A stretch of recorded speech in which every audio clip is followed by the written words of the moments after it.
Hello and welcome to the Wolves Report. I'm Ryan Lester and thank you for joining us for episode 153. On tonight's show, we'll give you our player and match analysis of Wolves' 2-0 defeat at Manchester City. We'll talk about tock, the transfer clock.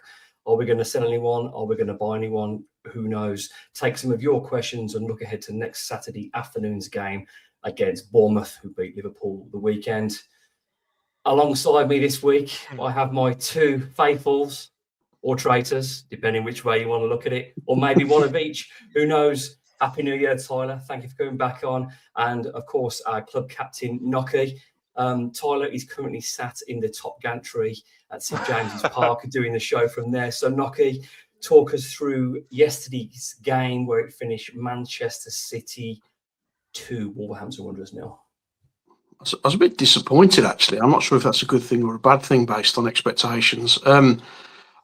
I didn't understand the team selection, and we've had a chat about it, haven't we? I suppose I can sort of understand the logic that you want to try and have a little bit more pace up front. You want to have someone to chase onto the ball and maybe cause them a few problems and drag them out of position. But I just didn't think that team was ever really set up to do that.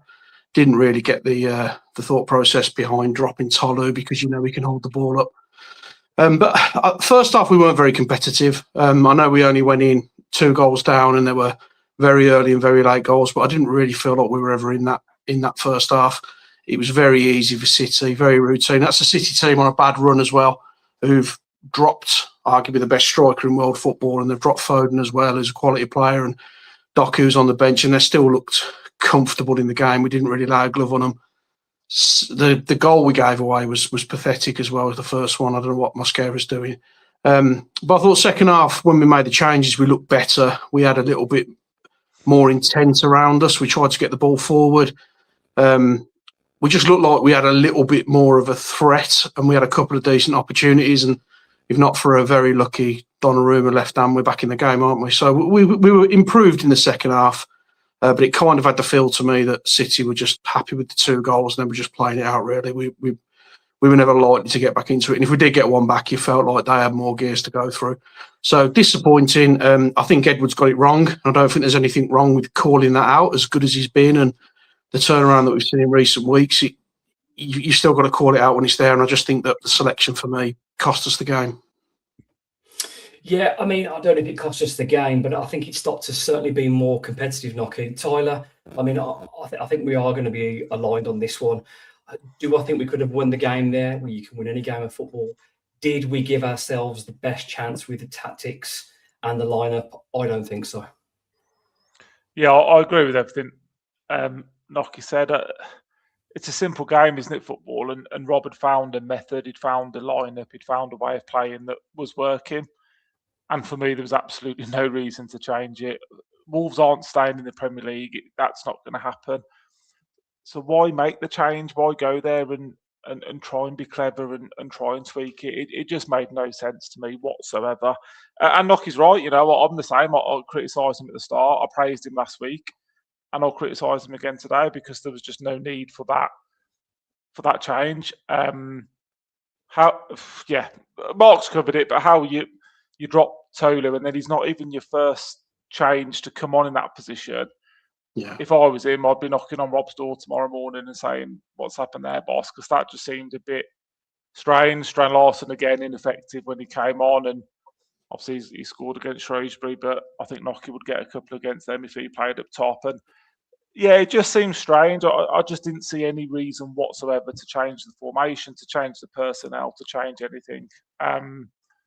So yeah, I'm with Mark. I don't know if it would have changed the outcome. I don't know if we would have got anything from there, but there were a few poor performances in there. Mark's touched upon Yerson, and he's the good, the bad, the ugly, isn't he, at the moment? And I'm sure we'll come on to that. But just keep it simple, Rob. You've got the fans on side. We've bought into what you're trying to do.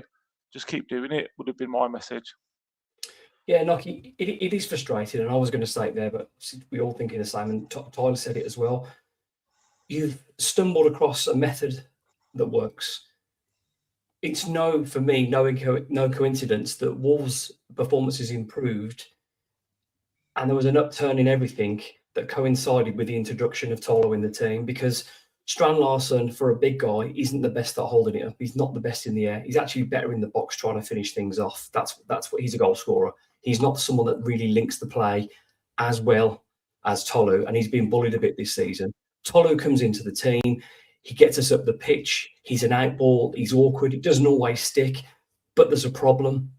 And Wolves' performances slowly but surely improved. We're getting closer and closer, and we're against got to win. And for me, the introduction of the centre forward into the team, Tolu, was pivotal in Wolves' performances and results changing. Why do you need to change something that's already working? I suppose if you're playing devil's advocate, I want my manager to pick players he thinks can win us a football match.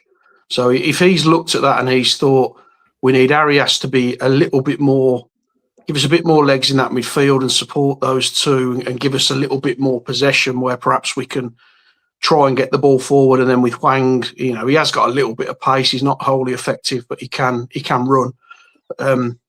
I guess that's the only thing I can think is that's what he was trying to do, was just give us that out ball.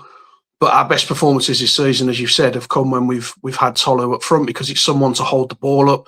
It's someone to just give them little flick-ons, just give the defence something to think about. And we gave their back line a very easy afternoon because we didn't play a centre-forward. And I agree, I don't get the whole Larsen thing. Was it a shop window job? You'd think probably not, because he's going to go anyway, isn't he? That would make no sense. He scored a hat-trick. There's multiple interests from multiple teams. He wants to go. We want to sell. Why does he even come on before Tolo? It makes no sense to me, Knocker. Yeah, no, I agree entirely. I think you can try and unpick the whole thing, can't you? But the reality is he got it wrong, and it's fine. You make a mistake. You've got to come and kind of own it. And he did try to go with two big lads up front and try and get the ball in the box. The problem is we just didn't have that supply line, and we were kind of tongue in cheek last week that we could maybe go and get something there, but we were also very clear that we had to get the first goal. So when you give a goal away after 5 minutes, you've got no chance in a game like that. And I do think they were vulnerable. The results they've had, it's not the loudest stadium anyway. So if we could have got ourselves in front, or if we could have just kept them out maybe in 15-minute increments, and you get to half time, and then maybe you get to 75 minutes, you give yourself a chance then. But when you give a goal away that early against a team that likes to hold the ball, you're in a world of trouble, aren't you? I mean, they're still a quality outfit, aren't they? They're still in the running to win the league, especially after today's results. So there's a very good chance that any iteration of that Wolves team still gets beat. But I think you've got to give yourself the best possible opportunity to get a result. And for me, that's with Tolu starting. And Mane's a better player with Tolu as well. I mean, he had some positive moments in the game. He got a couple of nutmegs, a couple of good runs, but we just didn't have anyone up front who could really affect the game the way we needed to. So if the manager's going to try things, fine, he's got to do that. And I want my manager to pick players to win football matches. And we were all very much praising him when he went with Andre instead of Arias against Newcastle, because that was a stability we needed, even though Arias was in good form. So I've got no issue with him trying these things, but unfortunately, it just didn't come off against City. Well, this is it, Tyler. We have rightly given Rob some stick for the dreadful run that he was on, and we've pretty much said that couldn't continue. We found or stumbled upon a system that worked with players that worked, and there's no need to change it. So unfortunately this week for me, I know I've had some criticism on social media, people saying, well, it's Man City, you need to get on with it. It's not a big deal. It is a big deal, because I want to do our best and be competitive in every game.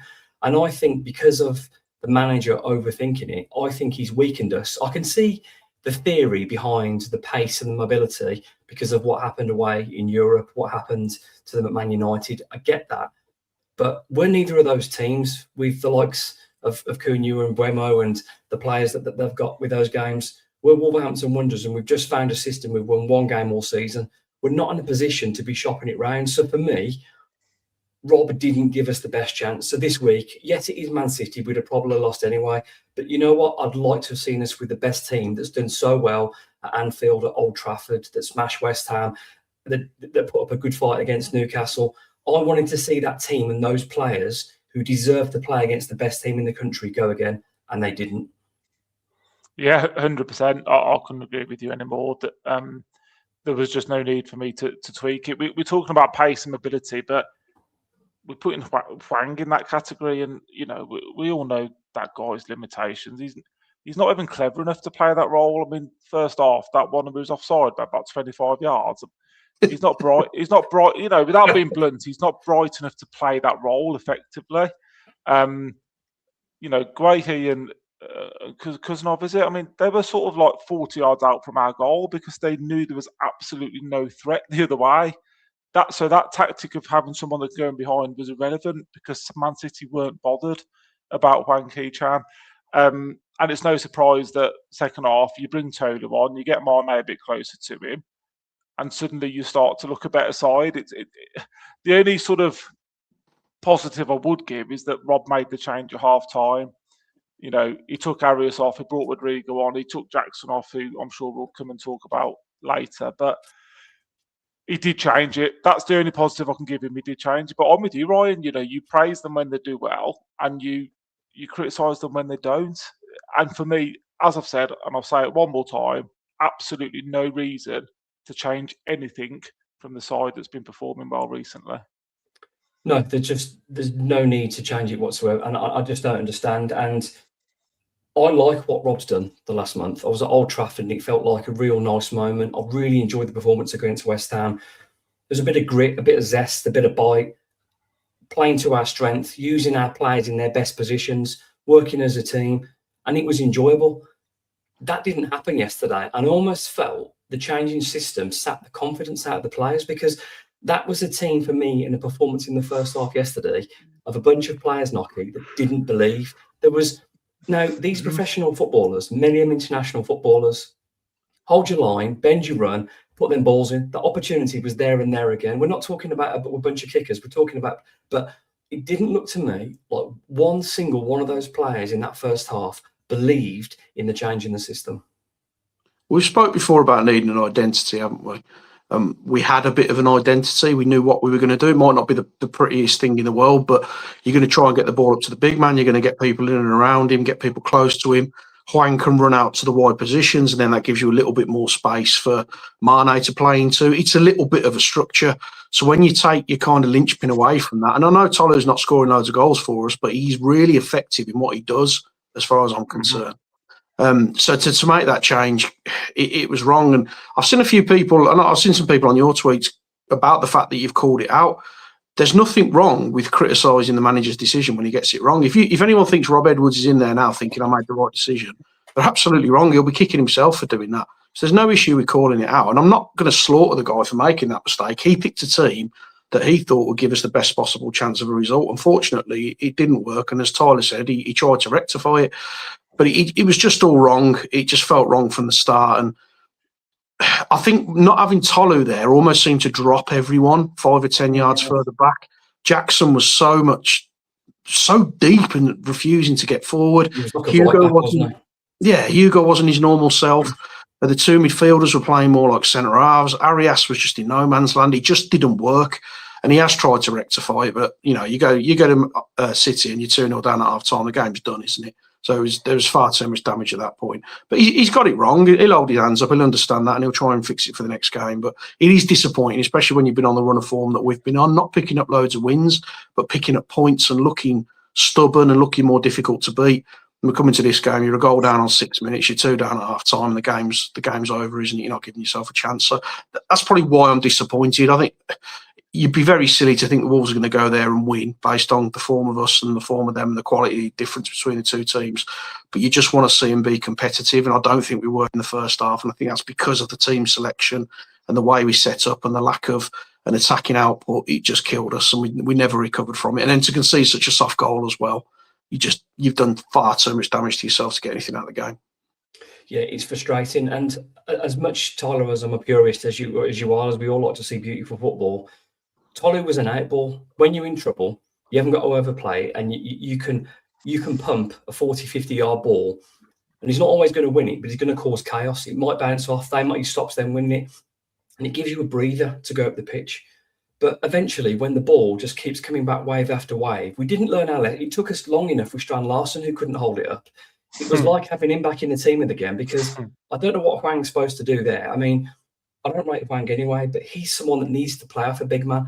I want Hwang in and around the penalty penalty box where he can impact the game. He's good in the opponent's box. He isn't really good anywhere else. So when you're asking him to be linking the play and playing football, it just feels like a massive own goal. You know, granted, it feels like we're giving Rob a bit of a hard time, and I think he got it massively wrong. But equally, we've praised him a lot. We've won one game all season. He's had a lot of praise on this show the last few weeks. So equally, I think this needs calling out now for Saturday's error, Tyler.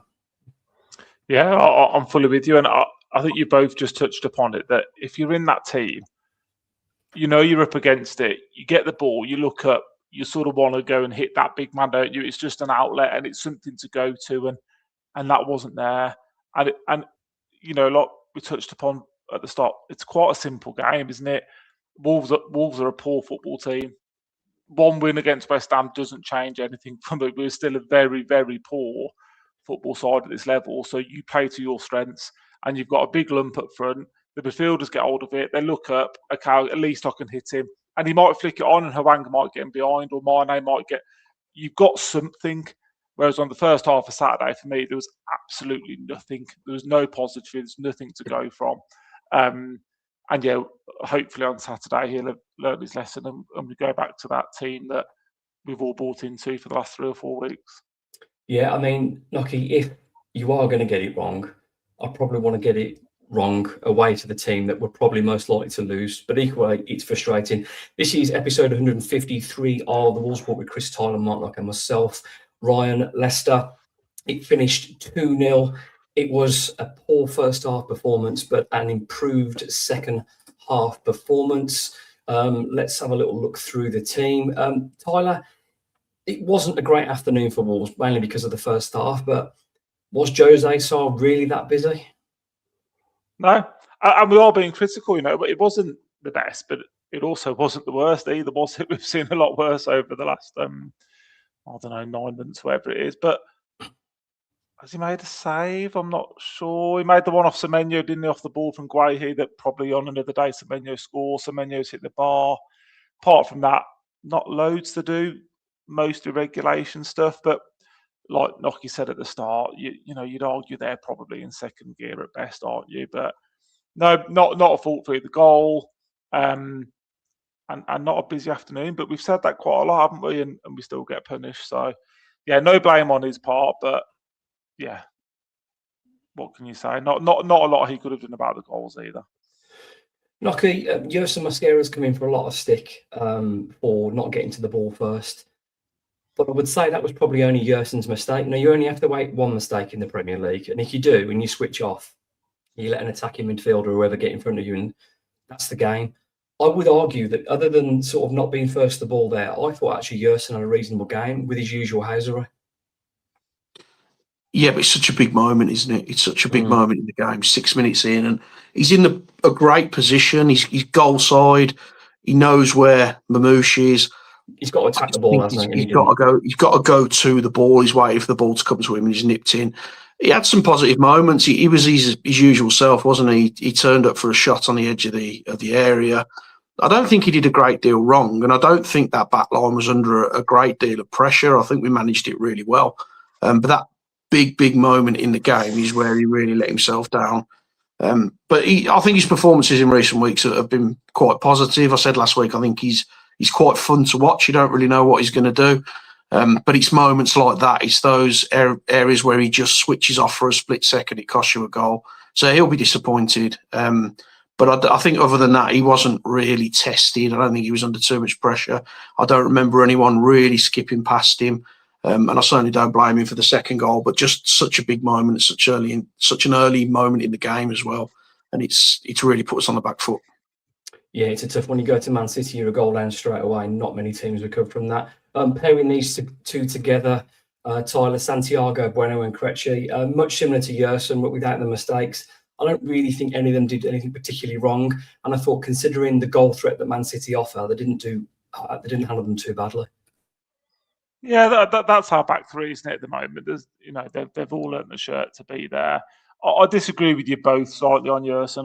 I think he's just an accident waiting to happen. I called him the good, the bad, the ugly. I think you get one good, you get one bad, and then you get one game where he's just all over the shop, isn't he? And hopefully he's got that out of his system there. Santi, I think we're a better team with him in it. We ummed and ahed about the start of the season, but he's a calm head, isn't he, in the middle of that back three. He's not quite the Cody role because he's not as vocal, he's not a leader, but we just seem a lot more settled when he's in the side. And Krejci again, yeah, you know, he's in that spot, hasn't he? He's a cultured left-sided centre-half. Didn't have loads to do. They did get caught out for that Semenyo chance first half, but yeah, it wasn't like the Alamo, was it? It wasn't shots in, and you know, those three have earned their shirt, and it's theirs to lose, isn't it? Nocky, moving on to the Wingbacks now. We've got to start with Jackson. Now, I've praised Jackson recently. I thought against Newcastle with his pace, he's got us out of trouble, but my words, on Saturday afternoon, words fail me for that performance. But again, and I'm not just blaming because you can't blame that, but he didn't have an out ball there. There wasn't the percentage ball. There was no way through, and it kept coming back. He didn't have an option. And he got exposed for being a very limited footballer on Saturday afternoon. It was the point I almost felt sorry for him. You can't help if you're not good enough as a player, but if you get hooked at half time, it speaks volumes. I thought he was wretched in that first half. I thought he was so exposed and he was so lacking positional sense. And, you know, we were quite positive about him last week because he did get us out of trouble against Newcastle. But he offered absolutely nothing. There was nothing going forward. There was nothing defensively. He looked like he didn't understand the game to me. And that is a position that we are so weak in at the moment. And it's almost at the point now where I want to see Rodrigo Gomez start going forward on that side, or Pedro Lima. And I think Rodders is better on the other side, but I don't want Hugo coming out of the team. I just think Jackson's a liability. And if he used his pace the way that we've seen him do it a few times this season, he's a real weapon going forward. He's absolutely terrified. He doesn't believe in himself. And that was a performance of a player who wanted to go under the radar and not really get involved in that game. He's got no belief in himself. So I thought it was a poor performance. He was probably the worst player on the pitch. So yeah, really disappointed. Yeah, it's a stinker. On the other side, again, Tyler, Hugo Bueno, I think this is someone else that was suffering. If you've got wingbacks get the ball and they deliver it forward. When you've got no one to deliver it to, what are they supposed to do? Now, I like Hugo, and I've praised him a lot recently because I think his relationship with Ladislav on that side of the pitch has really developed. Two footballers playing together, they make each other look better. However, Hugo was okay. I don't think he was bad, but there was just nothing in front of him at all to look for.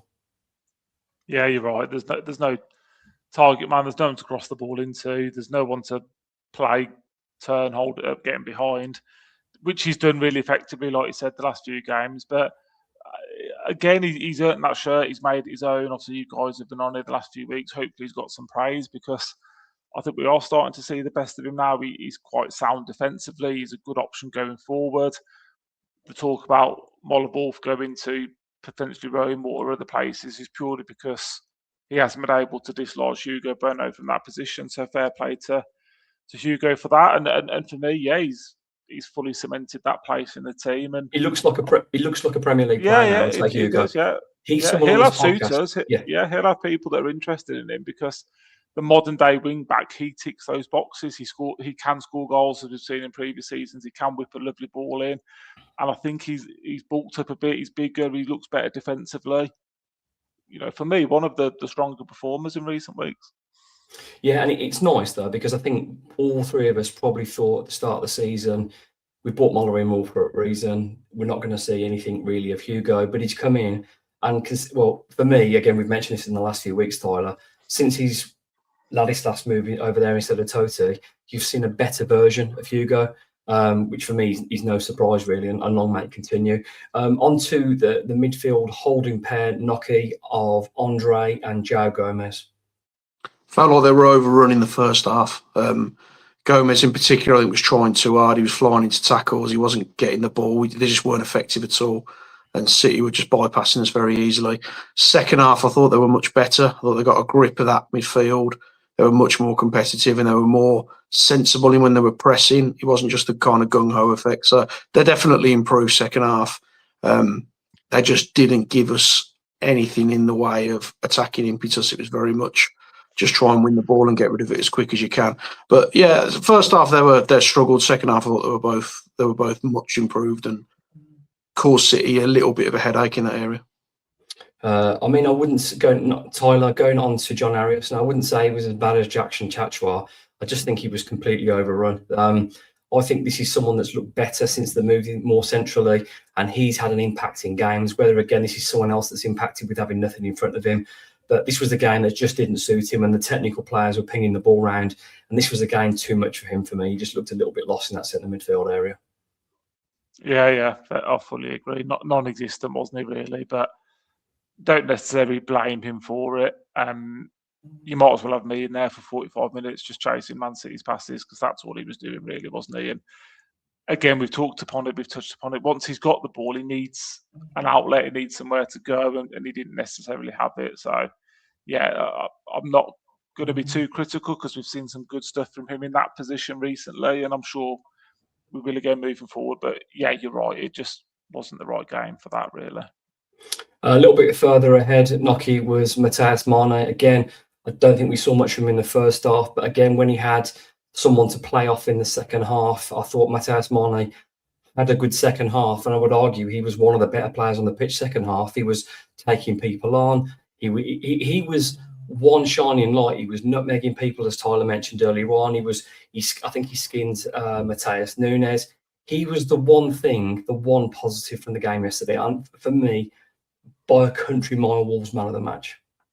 And he's, for those reasons you've mentioned, is why it's so frustrating that we went with Hwang up front instead of Tolu, because you know he can affect a game going forward. We've been better attacking than we have been defensively in recent weeks, so that's another reason why we should have stuck with it. I thought he was positive. He was driving forward. He was trying to make things happen. And yeah, he's been a shining light of the season, hasn't he? He certainly doesn't deserve to be bottom of the league on 8 points. He was pretty positive in that game.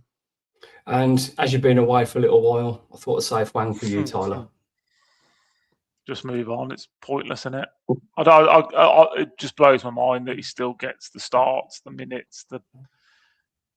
If there's not something in his contract, then blow me down, because I just don't understand, to be honest. But I think you're saying Jackson's bad. That was arguably the word, but without being blunt, he just hasn't got a clue. Those runs he was making first half, it was just embarrassing. And well, you're talking a player on a multi-million-pound contract that seems to not understand the offside rule. Yeah, Hwang has got reasonable place. So you start your run 5 yards, you arc your run, and then you wait for the run, and that ball's on and on again. So yeah. Someone tweeted he must train like Zico in the week, and it was a great tweet, because he must be unbelievable in training, because the managers all love him. He keeps getting the nods. Is it lack of options, do you think? Is it lack of options? Mate, I'd rather play with 10 men, Mark. I'd rather have 10 men. Nocky's made a really good point. You've got Tollen and Strand Larson on the bench, so we can't. Yeah, I agree. But what this has done, this has exposed how incompetent the recruitment has been over the last 3 or 4 years. If this guy is consistently starting, yes, do you know what? He's probably the best of a bad bunch in that position. And he's played his part in the upturning performances, because it's worked, but it's exposed how pathetic our recruitment has been. Here's a question then. So on the bench was Strand Larson, was Tolu, was Fair Lopez, was Rodrigo Gomez. You telling me you want Hwang starting above them 4? Not me. Absolutely not. So what's he doing to justify that? He's obviously doing something, isn't he, in training or something? Well, apparently he's a good bloke and he understands the game, but I don't see that in his play. I'd rather anybody there. I'd rather genuinely anybody on that bench to have started from him on Saturday. And that sounds like I'm digging him out and I'm being critical, but just pointless in being there. Just absolutely pointless. Well, it's even more pointless, Tyler, when the one player that's brought the best out of him, Tolu, actually, we've seen some half-decent games from Hwang. I get that. I get that. So if the big man's there, with the big man's there, you're weak. The whole team, all right. John Arias had no target. Matthias Mane had no one to play off. The Wingbacks had no one to play to, and Hwang had no centre forward. By taking him out of the team, you've weakened the Wingbacks, you've weakened our attacking midfielder, and you've weakened our Stark in the first half. There was nothing there, and again, we keep talking about it, but it's really, really poor. Now, as for Hwang, you almost feel we keep talking about it. I mean, Dave Foster said it. Edward says that Wangy's the most intelligent footballer at the club. That to me is a concern. if that's the case, you know what? He might be the most intelligent footballer at the club, but it doesn't mean he plays with football intelligence, which he certainly didn't, and he certainly didn't yesterday. But do you know what? If he's back in the team next week next to Tolly, we might see a better version. But it was really bad. This is episode 153 of the Wolves Report with Chris Tyler, Mark Knock, and myself, Ryan Lester. I think that pretty much sums it up for the game. We don't really need to go through the goals or anything else. We've done that. I did think it was a much improved second half performance. They give us a little bit of pride. They look like we're back to our shape, but that's coincided with the change that needed making, and no surprise we got even better when Tolu came on. But granted, Man City 2-0 up, probably in cruise control, could probably go and get another if they want. Tick-tock, the transfer clock. We've got just over a week until the transfer window ends. We've seen very little so far. Now, I meant to screen grab it, but I didn't, Tyler. You put out a really good tweet. Again, I caused a little bit of controversy, but depends who read it, son. Yeah, I agree. Now, Tyler put out a tweet basically saying, you talk us through it. It was basically saying about not spending, wasn't it, for the sake of it? Yeah. As you know, I'm Fosun's biggest critic, and Wolves' biggest critic. I'm down, seen as negative to a lot of the fan base, but I just sort of don't really see. Fans are clamouring for new signings and this, that, and the other, and I personally, I just don't really see the point of it at the moment. I think, like we touched upon at the start, we found a formation, we found some personnel that have bought into what Rob's trying to do. My main focus on the moment would be moving those on that don't want to be here. So I'd be looking at getting rid of Agbadu, Strand Larsen, Moller Wolf if he's got connections and he doesn't fancy season in the Championship, which I don't blame him if he doesn't. But I just don't really see the point in spending money at the moment. I just think it's unnecessary. We're going down. We're going to be relegated. We'll probably finish bottom of the league. Just take stock for a moment and see where we are. Yeah, it's a fair point on that, Knocky. Now, I understand people's frustration because this is a self-inflicted mess. An established Premier League team has had an absolute stinker of a window. They've done it wrong again. You said for the last few seasons, we're circling the drain. This time now, you know what I mean? We're in the gutter. We're past the plug hole. It's an absolute stinker. So what is the point of wasting some money for some players that won't want to be it? Now, I've seen the likes of Calvin Phillips linked and people like that. For me, those kind of names would be an absolute disaster. This is a guy that's played 7 minutes of League Cup football this season. He struggled at West Ham. He struggled at Ipswich. He was good at Leeds, but that was 4 years ago. He must be on 100 grand a week plus. Those kind of players who are late 20s, early 30s on a huge amount of money, that's probably going to take 4 or 5 weeks to get up to match fitness for the Premier League. You avoid them like the plague for me, Knocker. Whatever we do now has got to be building towards next season. After today's results, I think we're 17 from safety, something like that. So we could go and spend 300 million and we'd still be relegated because we're just not going to make that back. We're probably going to have to win 7 games just to be in touch with the rest of them because they're going to pick up points, aren't they? So it's dead and buried now. I'm with Chris. I'm shipping players out, players like Agbadu, players where you think that maybe you're going to lose a bit of value if you don't sell them before we get relegated. I wouldn't be looking at really buying anyone unless something exciting drops in our lap. You maybe look at a couple of loans, players who want to get up to fitness, who've come back from injury, those sort of players. I don't see any point at all in spending money. And I've seen some people say, let's get players now ready for the Championship. Who's going to want to come and join a team that's going to have one of the most catastrophic relegations on their CV? You're just not going to do it, are you? And the players who we would look at now, who are going to take us up next season or put us in that challenge for a Premier League spot, are already going to be looking at Premier League clubs, are already going to be on the radar of clubs who are looking to come up. And we're going to lose out on battles to Championship teams because if you've got an option of probably a Middlesbrough now or an Ipswich or a Wolves, you're going to go with them, aren't you? Because you're more likely to be in the Premier League next season. So I think we clear out the decks, we get as much money in the pot as we possibly can now, and then we can take stock of where we are, look at what we can do next season, figure out. You've got a few months now. We're in quite an enviable position because we're one of the only teams in world football who know which league they're going to be in this time next season. So we've got time now to work. We've got time to plan, find out who doesn't want to be here, start looking at the contracts, start working out who we can get rid of and who wants to fight for a shirt next season. Start putting your list together of who you want to go after in the close season. There's no point going and buying players now. So I'd be clearing out the decks. Agbadou definitely goes. Strand Larsen absolutely goes. And anyone else who doesn't want to be here, cash in on them now and let's see what we can do. Because we all want to beat Derby's record, don't we? But the reality is this season has been humiliating and it's going to continue to be humiliating. We've won one game in, I think, 22 now. We're a mess. The squad's a shambles. We found a way to be a little bit more difficult to beat, but we're still going to go down with the worst points record we've ever achieved in the Premier League. So just start planning for next season, clear out some of that dead wood. There's no point going and throwing money at it now because all you're going to do is put yourself in a worse financial position when we already know that things are going to be tight. Great stuff, Nocky.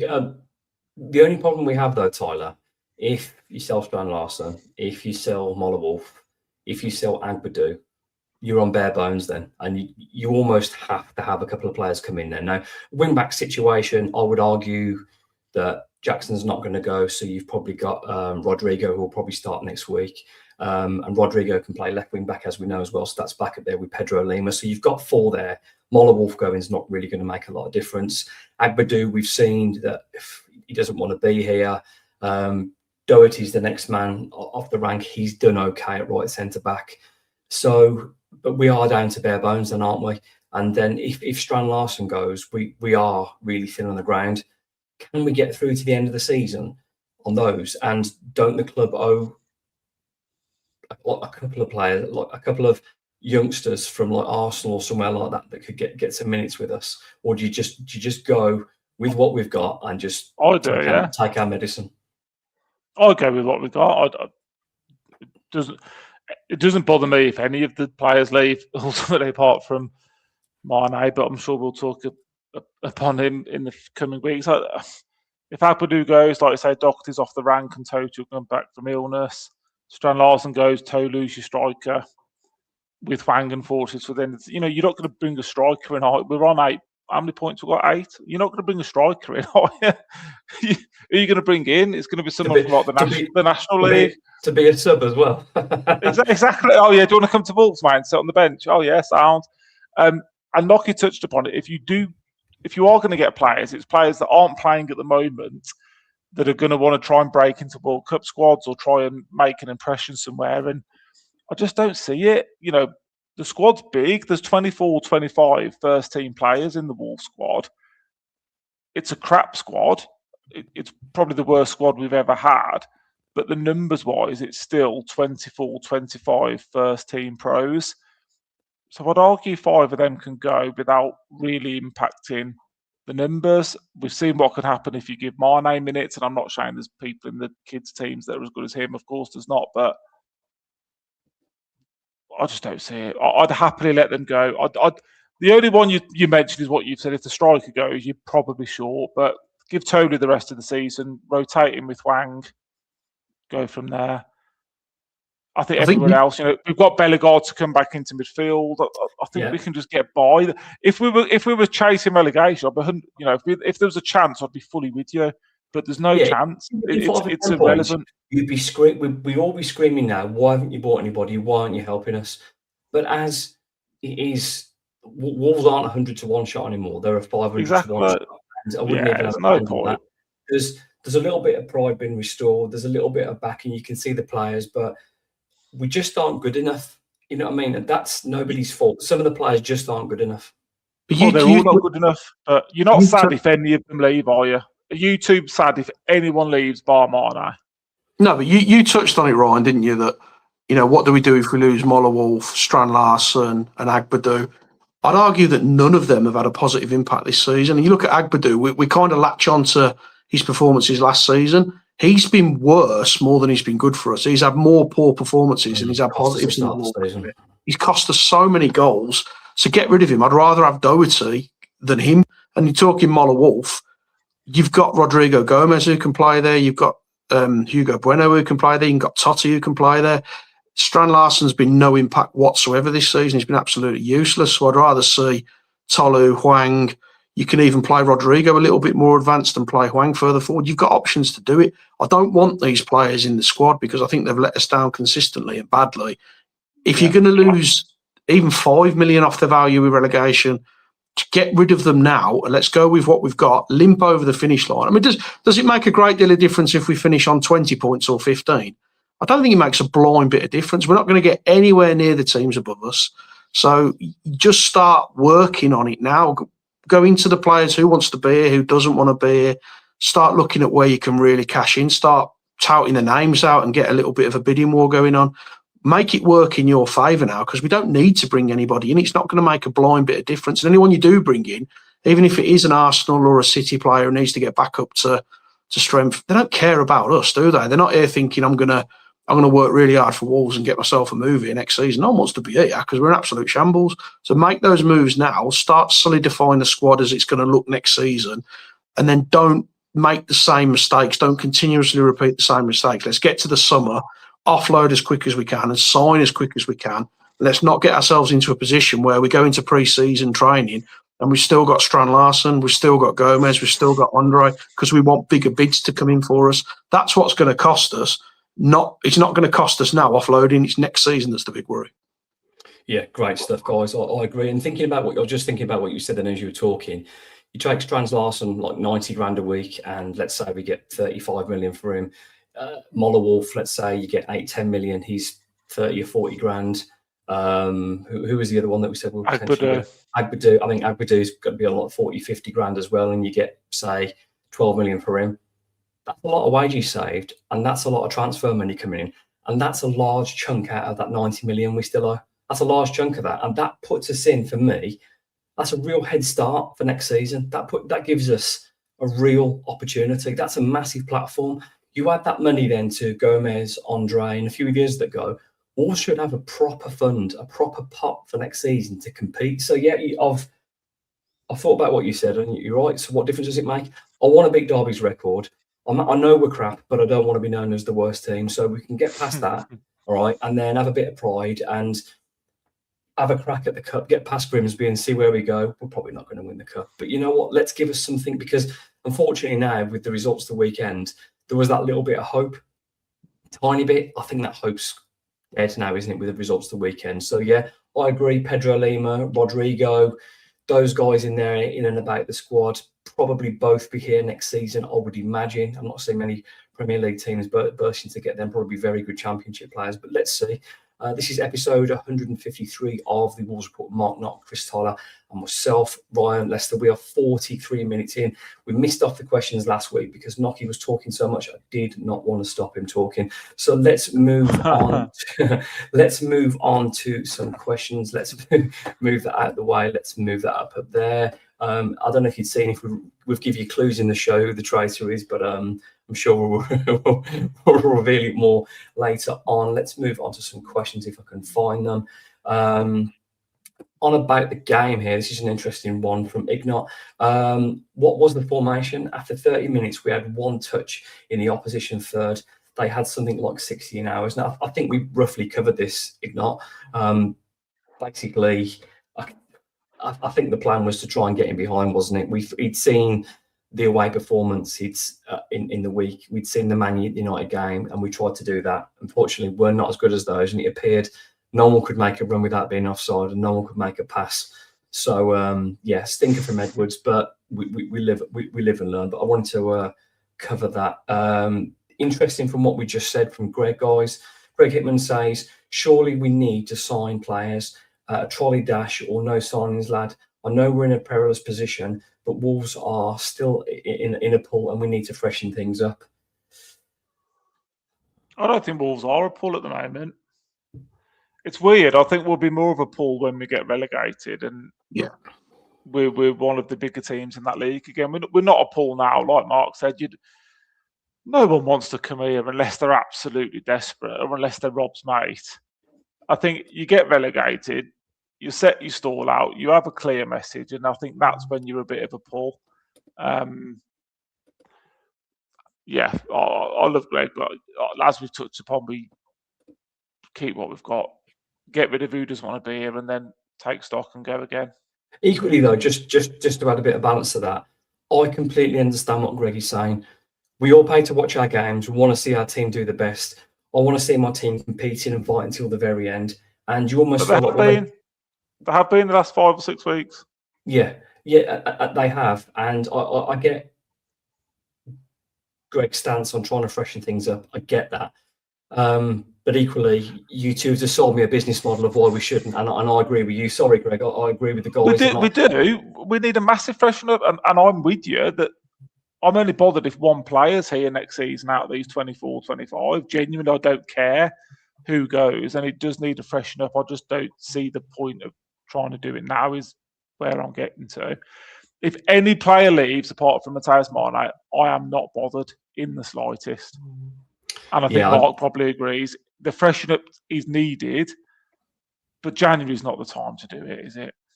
Yeah, I'm completely with you. And as far as Mane goes, I think we'll actually lose him in the summer. Yeah, but there's no point doing it now, because all you're going to do, if you bring someone in now, they're going to be all excited. They're going to be built up. They come from the Championship, and they're going to get so much damage done to them. And last time we got relegated under Mick, we went down on a real downer. We finished on 25 points. We were losing game after game after game, and we carried that as well. through. Yeah, we carried that through to the next season, ended up in League One. Momentum's such a massive part of the season and such a massive part of where you're going to end up. And I do get Greg's point, and we absolutely need to freshen it up. But go down, do it then. Because if you start bringing players in summer, the fans will start getting excited again. You'll buy into it. You'll start feeling like we can do it. We can go and win this league. Look at this. We've signed this player who scored all these goals. It's going to give you a little bit of a lift. Whereas if you sign them now, and then we get relegated, you're just going to be on a downer again. So there's no benefit to it now. We're going to have to win 10 games minimum to stay up, maybe 11. I'd argue you could put anyone other than City and Liverpool in our position, and they're really going to struggle to stay up because it is such a massive ask to win 11 out of 15 games. It's just not achievable. So we've got to take our medicine. This is all self-inflicted. We saw it coming last season. Take your medicine, go down, take the embarrassment, take the humiliation, but then come back stronger and start rebuilding. It's almost a bit now of swallowing your pride, managing the ego, taking the hit. I mean, because I think people are entitled to ask for signings now. I really think they are, because it's been pathetic. I really get that. I think fans are well entitled to ask for things to be improved and to have more excitement. But the less we spend now and the more we sell now, in theory, if they have a good summer window, which again, that might be a bit of a stretch, but let's do the first bit. Let's do the first bit right. Cash in, save a bit of money, take some money off the wages, and put ourselves in a really strong situation for next season. Greg, thank you for being part of episode 153 of the Wolves Report. Bit of fun from Jonty. Name an away day that you're looking forward to next season, assuming WBA are in League One. Now, I'll start this off on, lads, because at the start of the season, we talked about, would you take getting relegated and winning the FA Cup? Because obviously that scenario all come true. I've always wanted to go to Galatasaray. So when we get them in Europa League, Jonty, that's who I'm looking forward to the most. Knocker. Probably Deepdale, actually, because I've got memories. That's such a knocky away day, isn't it? No, Tyler? I've got memories of remember George and Dar running from the edge of our 6-yard box and beating 400 people before slamming it in the back of the net. I've got good memories of Deepdale. I love my days in the Championship. I'm quite excited about taking my son to some away games because he's not experienced it, and you forget how long we've been in this league. I mean, my son's 11 now. He's never known anything other than the Premier League because of his age. So to take him into that division and he can start seeing some different grounds, different kinds of supporters, almost feels more like real football. There'll be no VAR. If the ball hits the net and the flag's not up, you can start celebrating. It's a different experience for all of us. Obviously, we want to be in the Premier League. You want your team to be as successful as they can possibly be. But I don't go down Reading seeing us in that league. So if you're not going to be competitive in the Premier League, you may as well not be there. So all the away games are going to be good. There's teams I hope aren't there. I kind of hope Wrexham get promoted this season because I think they're a team that are going to be a big problem for us if they don't. But there'll be the games against Birmingham. They're about to spend 18, 20 million or something, aren't they, on a forward? I mean... Yeah, exactly. There's going to be teams like Birmingham where we'll get that rivalry back. You'll be playing the Albion again. There's going to be that league's going to be really competitive next season. You're going to have Leicester in it. You're going to have whoever comes down with us, Southampton, Stoke. It's going to be a really competitive league next season. So I'm looking forward to the challenge, and hopefully we're competitive. That's kind of all I ask next season. Absolutely. John C, thank you for being part of the latest Wolves report. I put this up before, but I think we've pretty much covered it. Robert Carver says, with this weekend results, do you see a fire sale this week to get top dollar of some of our players? Yeah, I think Agbadou goes, as we've mentioned. I'm not sure Mollerwolf may go. I don't know. I think Strand Larsen definitely goes. I'd be really surprised to see those kind of players, particularly with a World Cup coming up as well. There's some players there. I think Mollerwolf's going to want to be playing. He's starting for Norway, I think. Strand Larsen, I know he's probably not going to get ahead of Haaland, but equally, these guys are going to be wanting to have minutes to be ready for the World Cup. So, yeah, fire sale, maybe one or two surprises, hopefully not. But I'd like to remain reasonably competitive, and I wouldn't want to be in a situation where we're just getting pumped because we sold everybody. That would be a bit too much to take. So I still want to have a little bit of pride and try and win some football games. Robert, thank you for being part of the latest Wolves report. A couple of interesting ones now that I can jump on. Let me have a little look. There's two in one here. Wolves one says, why have the protests gone quiet? No. Understandably, there were some protests led by Kieran, and the other podcasts followed. And as a result, the long-term goal was to change Jeff Shee. That's happened. I don't know if everybody is aware, but there was communications to and from the club with a lot of the fan groups. I'll be representing the Wolves report. There'll be a few other podcasts as well, and we're going to meet with Nathan Shee very shortly to discuss lots of things. So I think the protests have probably gone quiet until we talk, ask some questions. What can we do in the meantime? I don't know. I think that's probably why, because what we wanted, I think, was to meet Jeff Shee, and what the end goal was to change Jeff Shee. That's happened, and now we're meeting the new chairman. So although that progress is an instant, that is progress because we wanted Jeff Shee gone. Now, I know some people want Fosun gone as well. I think that's unlikely, but that doesn't mean we're not going to carry on if we don't like what he said. Wolves one, thank you for that question. Wayne follows it up. Evening, Wayne.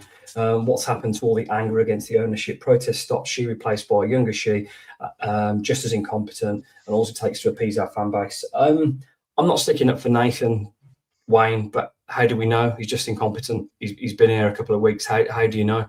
It's hard to say. You know what? It might have been. You might be right. He might have been brought in just to appease fans, but we're going to find out on Thursday and have a chat. But I don't know what anyone new could achieve in a couple of weeks with Wolves situation, guys. Yeah, agreed. I think protests have had an impact. It's caused we've spoke about it before, but it brought Jeff Shee out of hiding, and eventually he kind of shot himself, didn't he? Thanks, Matt Taylor.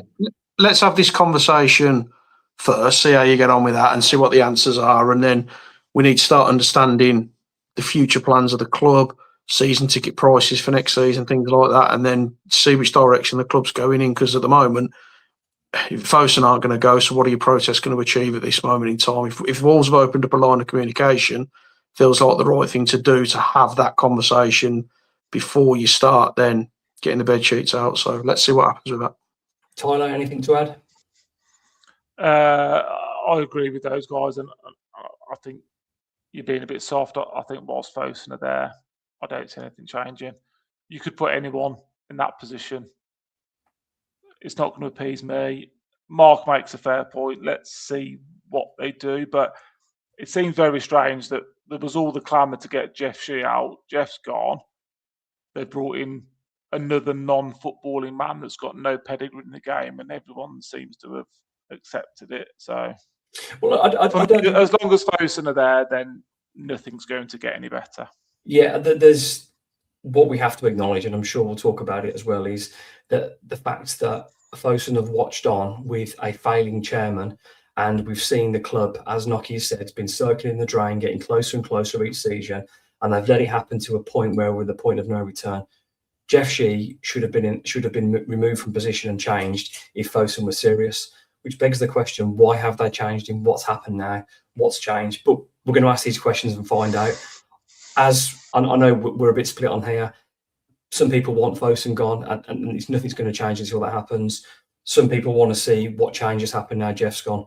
Yeah, understandable as well. But at the end of the day, like everyone listening and like knocking Tyler, I love Wolverhampton Wanderers and just want the best for the club, and we'll keep battling on to do that. And I'm sure if we don't like what's said, then protests will start in one fashion or other. But as Nocky said, the club have opened up a line of communication. They want to meet with us, and of course we're going to do that. And I think we've been open about that. It's not a secret. We want to talk, and we'll find out there. I know some people have asked, well, can you share what's going to be said? Well, I don't know what's going to be said. I don't really know much yet. So afterwards, we'll obviously speak, and then we'll obviously be as transparent as possible. But equally, I just want the best for Wolverhampton Wanderers, and I hope everybody knows that. Wayne, Wolves 1, appreciate your concern. I'm never going to dodge any questions. Thank you for being part of the latest episode. Back to footballing matters. This is quite a chunky one from Lucas Moriarty. He says, could we do better than Rob? Should we do better than Rob? That's a great question. I mean, it is a bit of a stinker. He has just lost to Man City and pretty much gone a month unbeaten. Tyler? Yeah. Yes and yes. If you want a quick answer, yeah, I think we can do better than Rob Edwards, and I think we should try to do better than Rob Edwards. I've bought into him the last 3 or 4 weeks. I wasn't happy with his appointment. I'm not sure he's got the pedigree or the calibre to take on what is going to be a monumental task this summer. There's nothing he's done that gives me confidence he can do it. I think he was Jeff's last gift to the Wolves fans to try and give them somebody that we would buy into, somebody local, someone that cares about the club. But to answer your question quickly, yeah, I think we can do better than him, and I think it's a safe, non-exciting appointment. However, I've bought into him the last 3 to 4 weeks, and I'll be interested to see how he finishes the season. Fair. Nocky? It's a really difficult question to answer, isn't it? Because if we knew what the ambition was, if we knew that we were looking to get promoted and be stable in the Premier League, then yeah, we should be looking at better than him. I think where Wolves are at the moment, he's about our level. He's improved us. I don't think any of us would argue that. He has got experience in the Championship. So if we were to get relegated and be without a manager, you'd probably be looking at a Rob Edwards because he's got experience of getting teams up. He was doing a great job with Middlesbrough. He set the foundations for what looks like a promotion season for them. And we're not a big fish anymore. We're going to go down. We could still get the worst ever points record. We're certainly going to get the worst ever Wolves record in the Premier League. So we're not a big fish. He's probably about our level at the moment. But if the ambition changes, then yeah, we should be looking at a Nuno again and Lopetegui and those kind of managers. But at the moment, we're a team who I don't expect us to come back at the first go next year. So Rob Edwards is about our level as it stands. Great question, Lucas. My input on that is, I mean, I'm kind of in the middle of both because I only want the best for Wolverhampton Wanderers. And like Tyler has acknowledged, I think it's been a good last month for Wolves. He's made some changes. I feel like I had my club back briefly in terms of the playing side. They were playing for us. There's some good results, some decent performance, some organisation, some fight, some zest. I felt like we were back again. But again, I'm not going to be overly harsh about Man City on Saturday, but he got it badly wrong. He's human. He tried something. He didn't work. Who would you want? What do you think our level is? If you could, I know it's off the top of your head, but if you could have a wish list for a manager that's realistic, who would you be looking at? The big thing for me, Nocky, is obviously George Mendes, one way or another, will still be involved with Wolverhampton Wanderers. And the reason Wolverhampton Wanderers got promoted from the Championship was George Mendes. He brought in Nuno, he brought in Neves, he brought in Jota, he brought in Willy Boly, he brought in Cavallero, he brought in Costa, he brought in some fantastic players, and we were one of the best Championship teams ever. That was because of the relationship with George Mendes. Now, are we planning to plot and to go with that again? If so, Rob Edwards probably isn't the right manager. But as I think one of you guys mentioned then, Rob Edwards was brought in by Jeff Shee. he thought he was the right man at the time. Whether it was with an idea of appeasing the fans, I don't know. I don't dislike Rob. He's got Luton promoted. He's got Middlesbrough in the top 2. So he has got a pedigree. He knows. I'd argue that Middlesbrough are a similar size football club to Wolves, and Luton are a smaller club than Wolves. So he knows how to get a team in the top 2. So we're not talking about someone that's never done anything. We're talking about someone that has got teams into the top 2 of the Championship. So he's got the credentials. So would I be opposed to Rob taking over next season? So I've been given a chance next season. If he's back properly in the window with some proper recruitment, which we've not seen for a while, I wouldn't be against it. If Wolves went back to the Mendes method, now this is Wolves under Foden, guys. Anything could happen this summer. We don't know. We don't know if, let's say, conversations already had with Wolves and George Mendes planning for next season, because that's the route we could take. We don't know what's happening. If that is the case, for me, Rob isn't going to be the right man. But if we're going to continue the method now and we're going to go down more of a sort of homegrown British recruitment, like Middlesbrough, kind of like we did Luton, then for me it's Rob. You guys. No, it's fair observation, and it's hard to disagree with what you said. But I'm not saying I don't back him to get us in the top 6 in the Championship. I just worry between now and then. That's a monumental job for somebody to see the number of outgoings, then know what he's got to play with budget-wise. He's obviously got an idea of what characters he wants, because he's obviously turned that round. I suppose the more I talk myself out of it, like Mark said, he probably is the right man for next season if we stay down that non-Mendes route. My only concern is, like I said, the outgoings, what he's got left. It's like when McCarthy took over. Do you remember he had like 10 players or something? He didn't have anybody to work with, but he'd been there, done that, worn the T-shirt. He'd done it multiple times. And I'm just a bit concerned that if he hasn't got the right people around him, such as I think someone mentioned on there, like a football person, Matt Jackson, sorry, I've not seen anything from him that makes me get excited about his recruitment career. I just think it's going to be a long summer. So I think if we got rid of a Rob Edwards, probably Rui Silva takes over. I don't think we're in the position to do what we did before. I think the relationship with Mendes is almost dead in the water. I don't see that being recovered.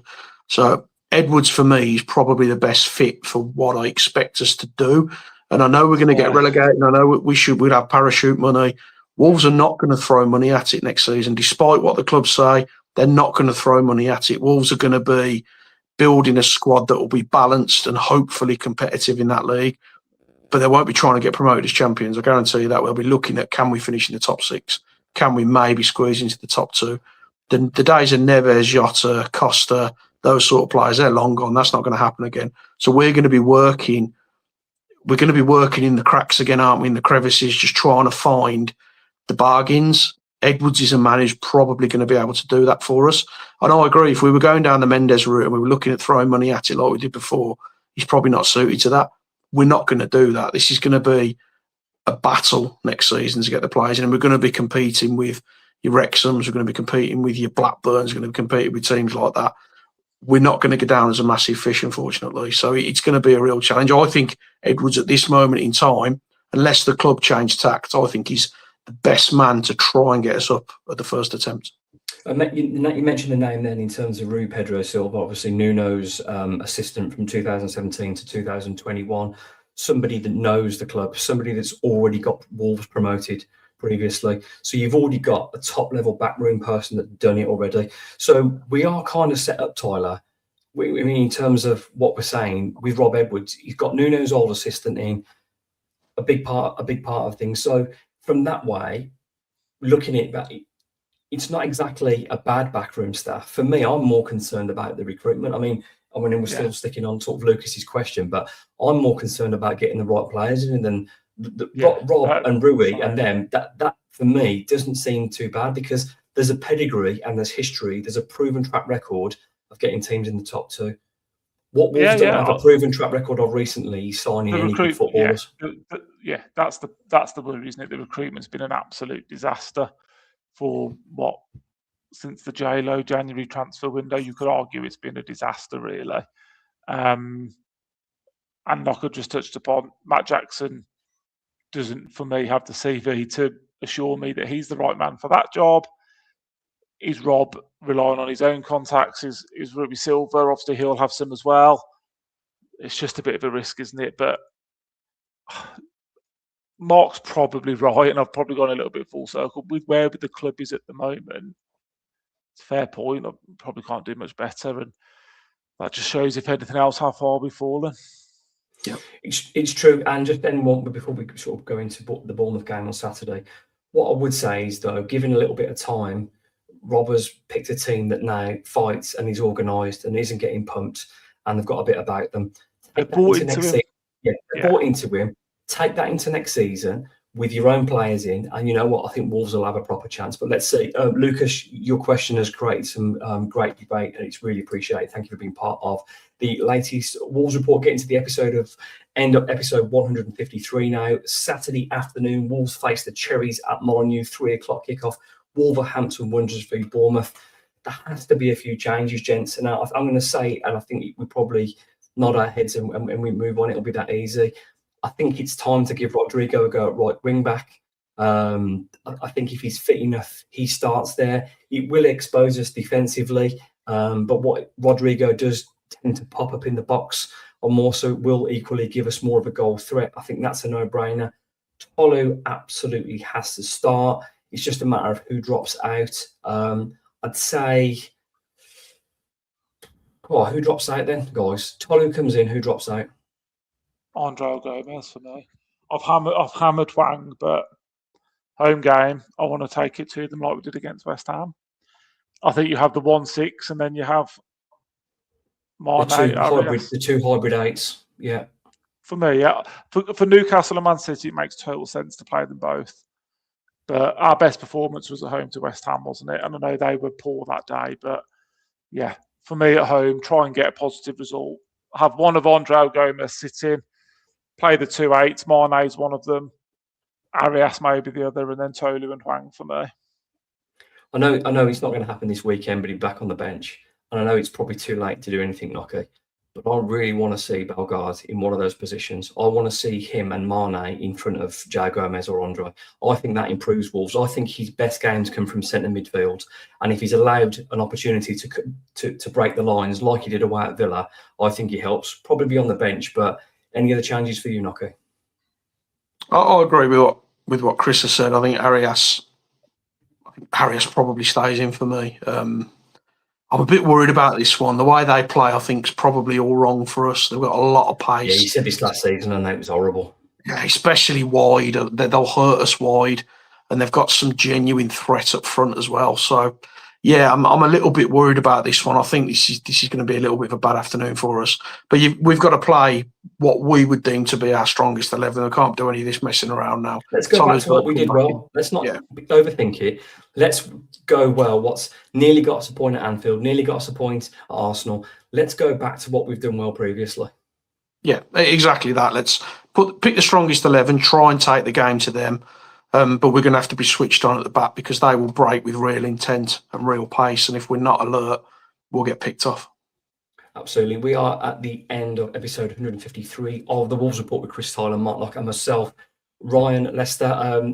Over 1,000 listens and live views is really appreciated.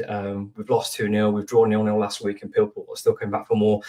Drop us a like, drop us a follow, a subscribe, whichever platform you're on, whether it's X, YouTube, Facebook, or going on to Spotify. It really is appreciated, you helping us grow the show. We are at prediction time.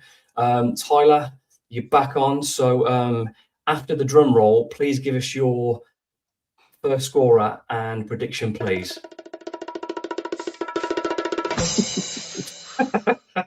This is what I've walked back into. Jesus Christ. That's all we've got now, mate. Oh my At that point, then you've got too much time on your answer, and that's all I'm saying. I've said it before, I'll say it again. Sorry. I think we win. I think 2-1 to Wolves. After all we've said, it's just gone to win. It is in your head, Mane. They're crap away from home, so yeah, 2-1. Mane first scorer, Wolves win 2-1. Nocky, bearing in mind, Nocky, both me and you had too many lemsips last week, and we both said we'd win at Man City. I wouldn't pay much attention to Nocky or myself. So, Nocky. Fucking hell. That's all we've got now. 3-1 Bournemouth. Evan Nelson with the goal. Is he going to do that drum roll again, is it? It's a stalwart now. It's part, or we could talk. I'll go away for a few weeks, and this is what I'll come back to. It's a shambles. It's descended into chaos. Well, this is all we've got. We've not scored a goal, so I have to use some of the fancy icons. So I'm going to go. It's all we've got, so we're in an absolute shambles. We've got highlight of the season, the drum roll. It's the only reason anyone tunes in. This is it. This is all people want now. So we're not going to for another 6 weeks now, are we? I can't even say a score. It's just gone. God. So I'm going to go 2-1 Wolves. There you go. That'll do. I'm going to say 2-1 Wolves and Tolo. That's the weakest you've ever been in terms of going for a scoreline. You don't believe that, do you? I can tell by your face. I'll be honest, I've had so much fun pressing the drum roll button. Okay. It's a belter. Everyone's laughing now. It's just part of the show. This has been episode 153 of the Wolves Report. The Wolves.